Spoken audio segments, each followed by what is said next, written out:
Hi, everybody. I am Chelsea Gambles. I'm a counselor at SUU CAPS, and I am going to talk to you today about how to get the most out of counseling when you have already started the counseling process. So this is the second video in a three-part series of how to get the most out of the counseling experience. Our first video you can check out in our YouTube channel. It is titled How to Get the Most Out of Counseling Before You Get Started. And it discusses the different ways to get the most out of preparing for counseling. And the intention behind that video is to help people prepare for counseling and really make use of the time when they're waiting to get into counseling, because sometimes at CAPS we have long wait lists. And so that is the intention behind that video. And the intention behind this video is to help you get the most bang for your buck and to make sure that you're in the right fit once you're into counseling, because just like we tend to have long wait lists, we also can always see people for as long as they'd like to in terms of session lengths. And so some of these interventions that we do on YouTube are to help really try to support or supplement the counseling experience with information and resources. And so this video will hopefully help you sort of have a roadmap to the counseling process and questions that you can be asking yourself and or your therapist to help with making sure that you have the right fit in terms of counselor, and that you're doing some critical self-reflection to be making the best use of the counseling space. So I'm going to screen share with you a PowerPoint so that you're not totally just looking at my face the whole time, and we'll chat about it. Okay. So we're going to start with intake, because we already talked about leading up until you get into counseling. So we're going to assume that you had your first session, which is what we call an intake. I'm going to borrow some information from, I've adapted some stuff from Esther Perel, who I think is a genius, and I've linked her website in the comments. And they call it, I think, consultation as far as the intake, but it's just your first session. These are some questions that you can ask your therapist on the first session. One of them is if the therapist has experience working in the areas that you're wanting to address. So if you're wanting to address substance use or body image struggles, anxiety, depression, it's okay and perfectly reasonable to ask your therapist if they have experience in that field, or what kind of treatment they would subscribe for that kind of a challenge or issue. You can also ask your therapist about demographic information or preferences related to things specific to your therapist. So if you are wondering about the way your therapist identifies in terms of gender and or religion or any number of other demographics, it's certainly okay and appropriate to ask your therapist. I think a therapist goal should be for the person they're working with to feel comfortable. And so it's appropriate to ask. Every therapist, like I said in the last video, every therapist varies in terms of their level of self-disclosure and where they not only, I think I said how comfortable they are with that, but I wanted to also add the role that they feel that self-disclosure should play in therapy, because a therapist might decline answering something, and it might not be because they're not comfortable with it. It might be because they feel that self-disclosure is the role that plays looks differently than another therapist, meaning some therapists feel like it's important maybe to not share that detail, and it's maybe more important for you to understand why that's important for you. And if you already know where they identify, then you wouldn't be able to really look at why that's important for you.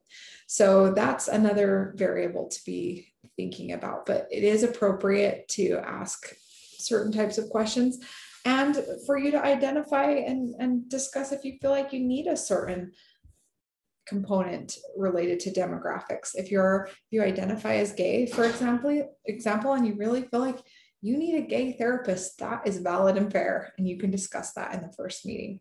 And like I talked about in the previous video, that might be something you want to address beforehand, so you're not like, oh, you're straight, okay, I'm out of here.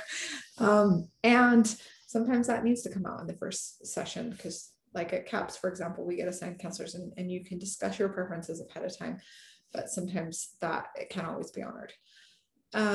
Another variable, like I discussed before, is religion. It's perfectly valid and reasonable to feel like, you know, maybe as an LDS person, you really need a therapist that's LDS. You might be surprised, you know, you might decide, okay, I'm going to be open-minded and I'm going to give this a try, and maybe I don't need that, but it's also okay to feel like you do. They might not understand what it means to go to the temple or something like that. And so you might already have decided that and share that, or you might discuss that with your therapist and say, you know, I felt like I needed that. And your therapist might be able to discuss not being LDS, for example, and the trainings that they've gotten around cultural competency in that field or something like that. It's perfectly reasonable to ask the questions. However, I apologize for my lengthy schedule alerts. Okay, you can share your answers from the self-interview that I offered in the first video. They're just self-reflective questions about why you're coming to therapy now and what your expectations are and what you're hoping to get out of them. And you can discuss those with your therapist in the first meeting. You can discuss kind of how you envision working together and what you want that to look like, and how you'd like the approach to therapy to look like. And I think I could imagine a lot of people would say, well, isn't that kind of my therapist's job? You know, like, and you can ask them that too. Like, what's your approach to therapy? What does it look like? Well, give me a roadmap. But you can also share what you maybe want it to look like. I recently had someone share with me that they, the word that they use, like, I just don't like foo-foo counselors and I don't want the foo-foo. And they had a description for that. And they sort of had some, that might be boundaries, but also, which I'll discuss in a minute, but a roadmap of how they'd like therapy to look like. It's perfectly appropriate to ask,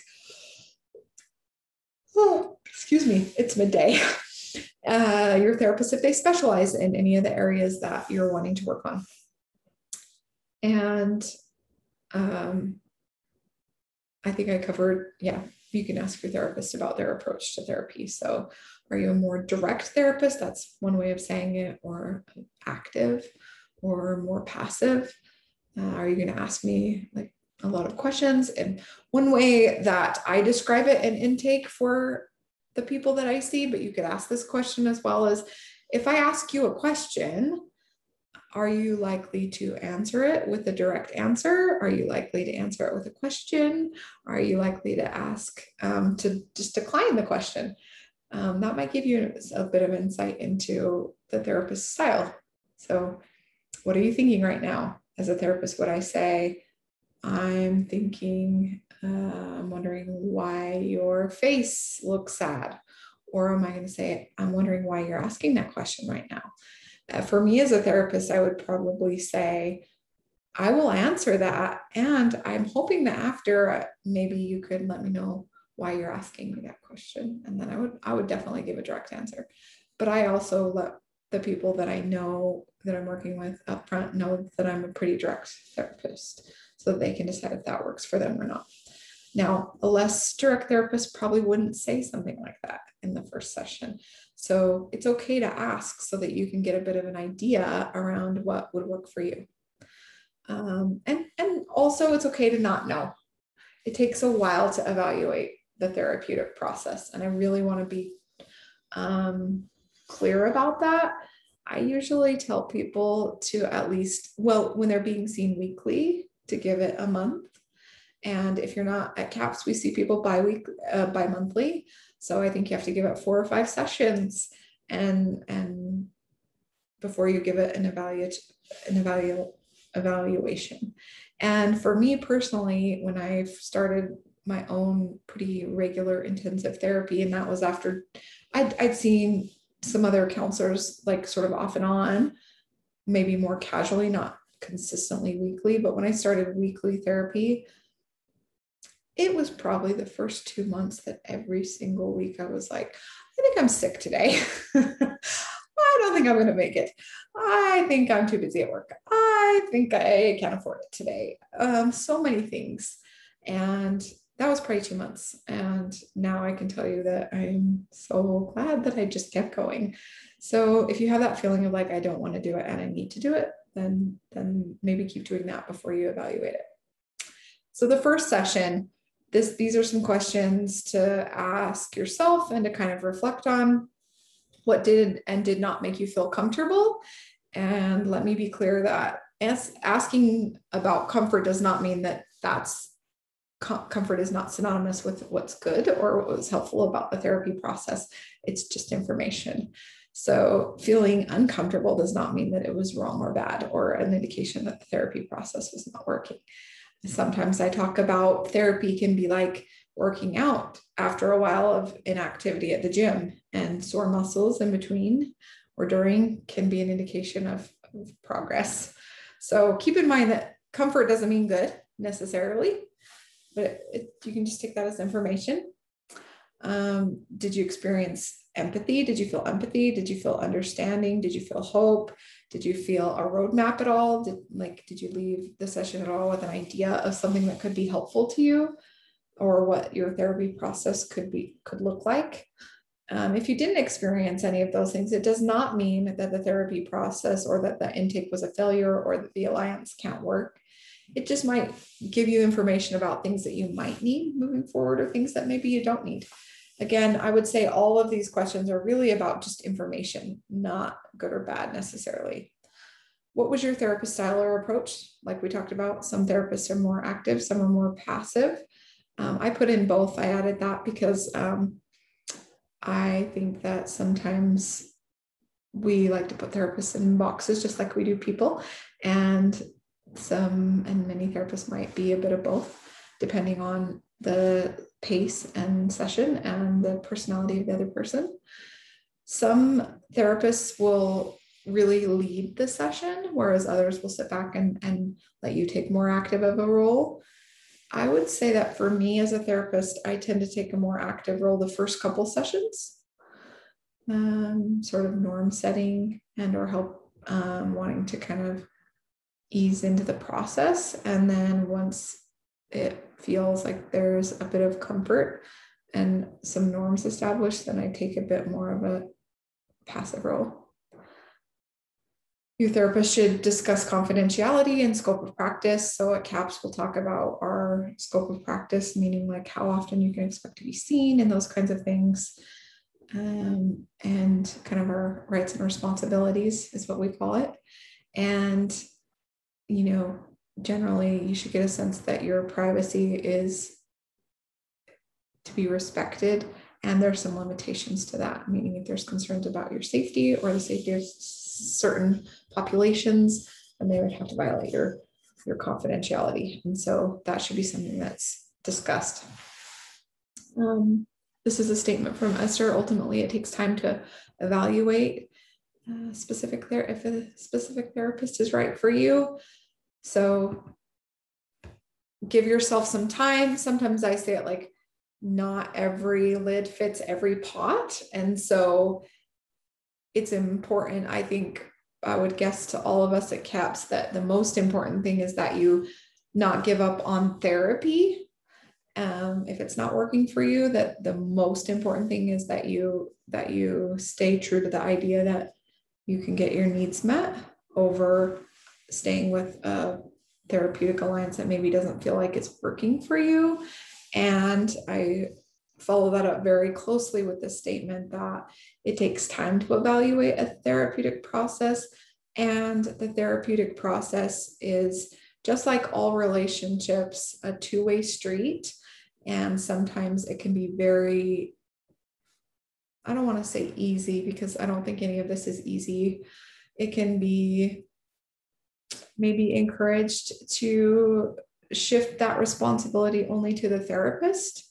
And that's an option. And it might not get your needs met. It might also you might just also carry that problem into the next relationship as well. So the first thing might be to be really transparent about all of these things before you make a change. That said, I think I always come back to the idea that you are the expert of yourself, and trusting yourself is the most important variable in all of these things. So general concepts of how to get the most from counseling. We talked about in the first session, keeping a journal, getting in the habit of that as a preparation tool. That's for once you're in counseling, to write down difficulties and things like triggers that arise between sessions, or events that might be important for you to address in counseling. Like I said, you can use the notes app on your cell phone or text yourself. I love it when I see people come in with like a receipt from Wendy's or something like that they jotted down, you know, or like their kids' homework or something that they just scribbled down some notes because they knew that they wouldn't remember it. Anything to help kind of track that process, because you think you're going to remember, and maybe some of you are much more, probably most of you remember things much more accurately than me. But I'm telling you, I can't tell you how often I've met with people that are like, I was going to remember, they came in there and they don't. You get into the process, into the therapy room, and your mind goes blank often. Discuss difficulties with the therapy process. So I'm going to try to differentiate between challenges within the therapy process and then challenges with the therapy relationship. And there's some overlap.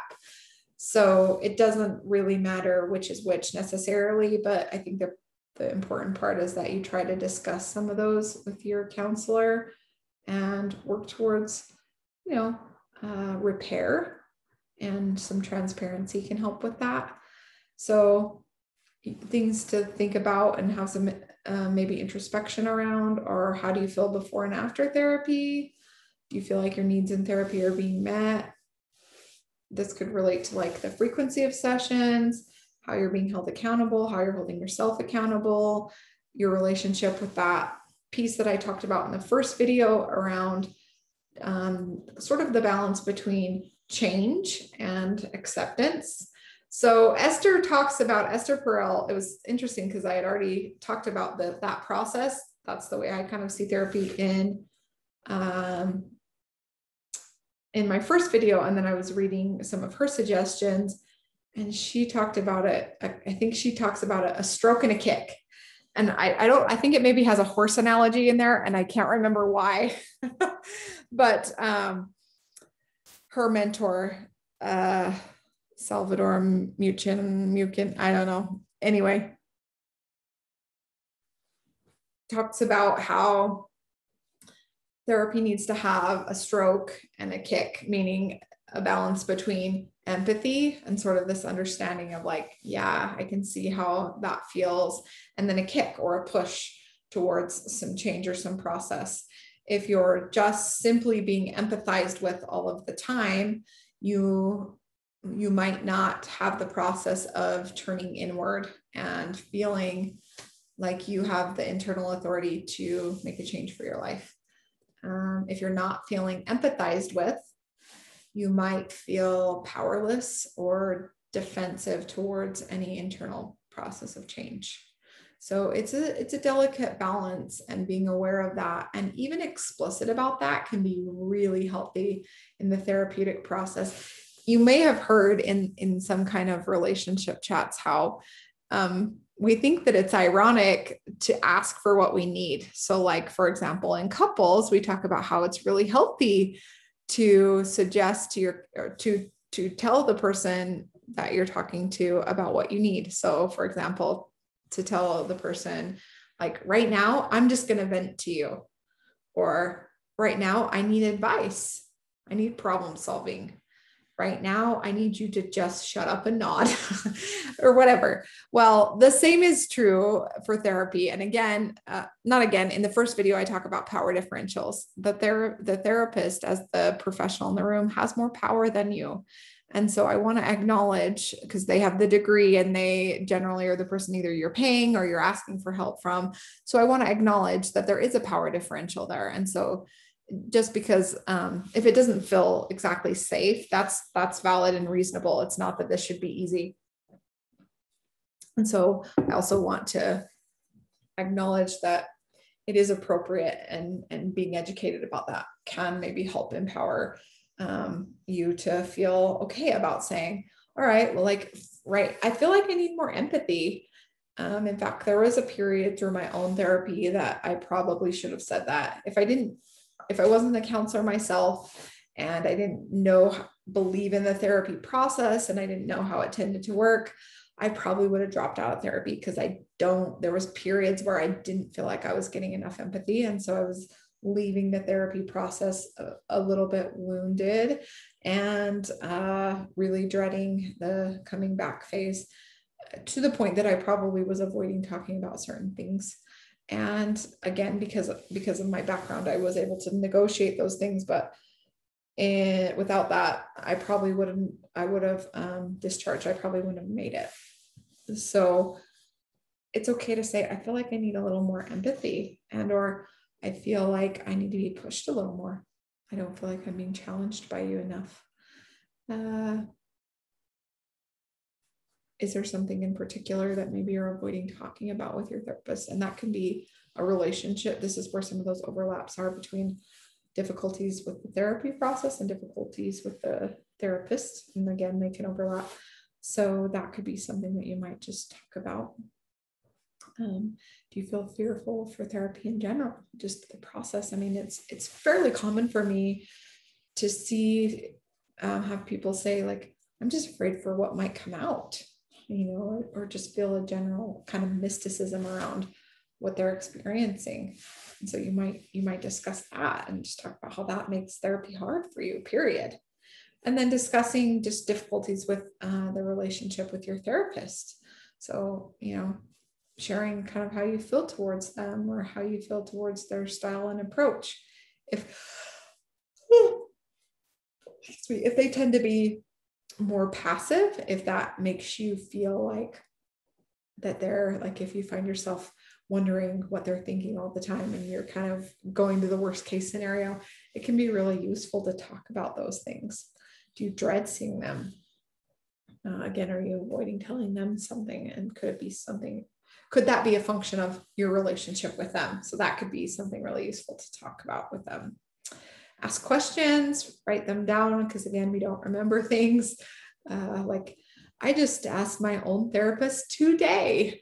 I said, she seems to, I've wondered for probably 6 months now, what her theory is that helps her really support the relation, like me as her client, my relationships, like my romantic relationship and my relationship with my mother, and how she does that without being particularly empathetic. So she doesn't necessarily, so if I were to go into therapy and say, my partner did X, Y, and Z, and I'm so mad. For me as a therapist, I might say, oh, I can see, I might start with something empathetic. My personal therapist would almost never start with something empathetic, but she would do it in a way that would really support me. She might say like something like, well, what do you want? Or what's on your want list? Or you want the relationship, so what do you need to do to make that work? And I asked her sort of just today, like, what is the theory behind that really supports you being able to do that?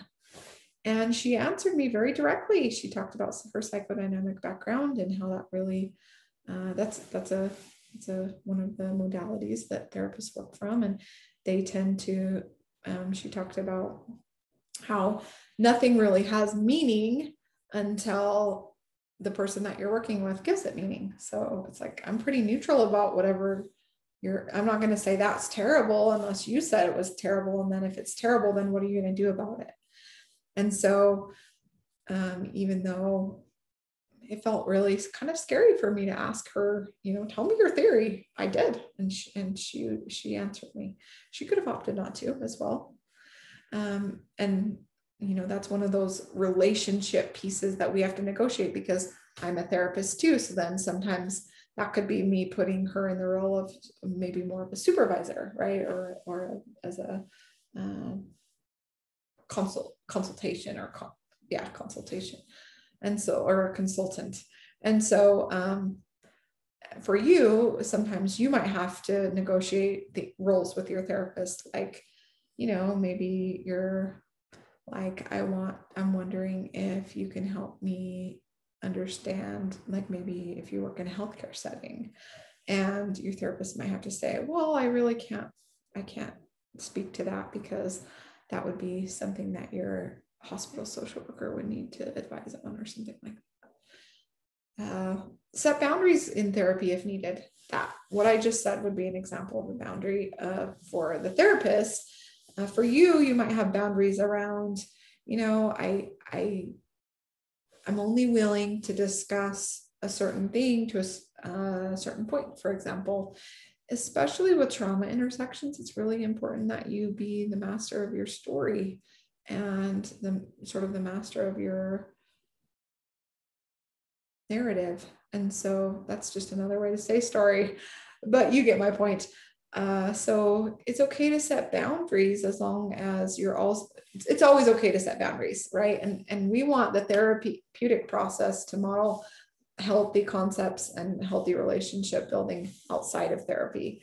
Therapy is often a social microcosm or smaller version of what you're doing outside. And that's part of why it's effective.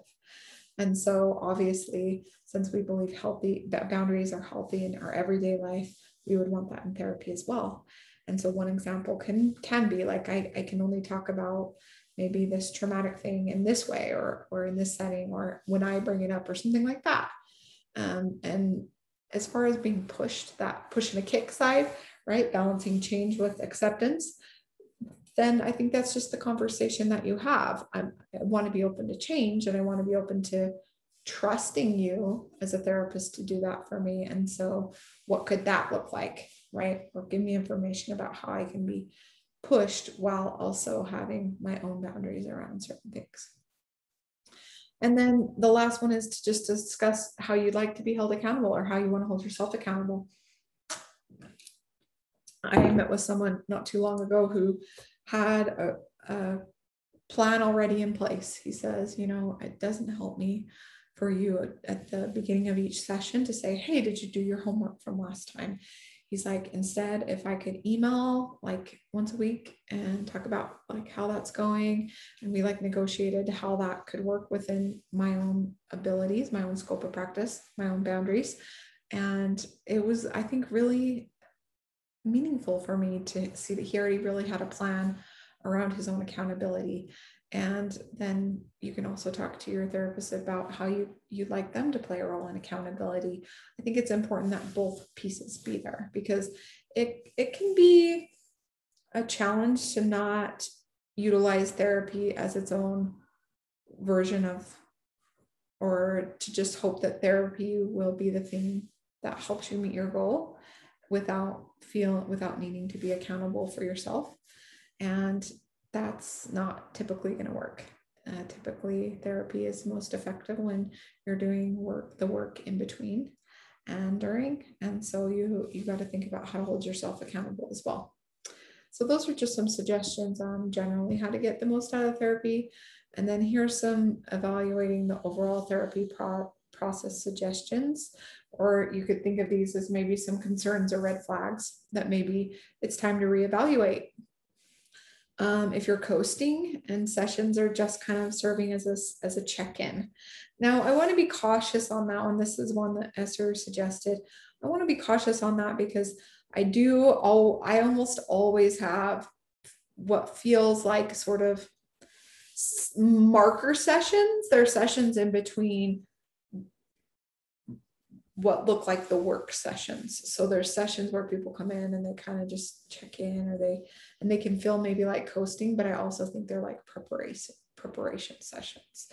They're like this happened and this, and they're almost like the stirring, the swirling. Have you ever seen like the swirling that happens around like a boulder stuck in the river? And the water's just ferociously stirring around that before it eventually moves it down the river. And I don't think that just checking in is a waste of a session. But if you're feeling like that's happening most of the time, or that's how your therapy is defined, then that's perhaps something to look at as far as maybe something to be evaluative about. If you're not telling your therapist things that you feel that you should, or discussing difficult content that you feel like you should be discussing, you aren't discussing between session work, or even maybe you're given assignments but you're not doing them, or you're not following up with them in the next session. You're only going because you're like, well, it's free, I might as well, but you don't feel like you're getting anything out of it. Therapy is a conversation and a collaboration, and the therapist is not all-knowing or an expert in the world about you or your life or even their own life. And it's healthy to evaluate your relationship. Like I said, you might not find the right therapist on the first attempt. And so I think the goal is always that you not give up on the idea of therapy over a specific therapist.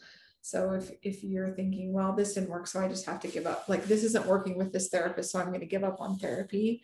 I think most therapists would prefer instead that you give up on that therapeutic process and think about trying it with someone else over giving up on therapy in general. But I also think that, like most relationships, the first step is to really do some critical self-reflection through the self-surveys and all of the other things that we discussed, and really try to take some accountability with yourself and to really be transparent about a lot of the things that we discussed, and in terms of making the therapeutic alliance strong and work. And then if in that evaluative process it still doesn't feel like it's what you need, then that you can make a change.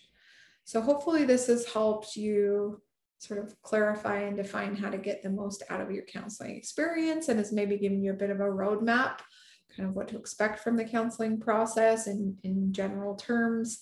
And in the next video, we're going to talk about, after you've discharged from a therapy episode, how to kind of maintain what gains you felt like you've gotten, and aftercare planning, things like that. So thanks for watching. And like I said, I'll link a few of the resources that I mentioned in the comments. Thanks and have a great day.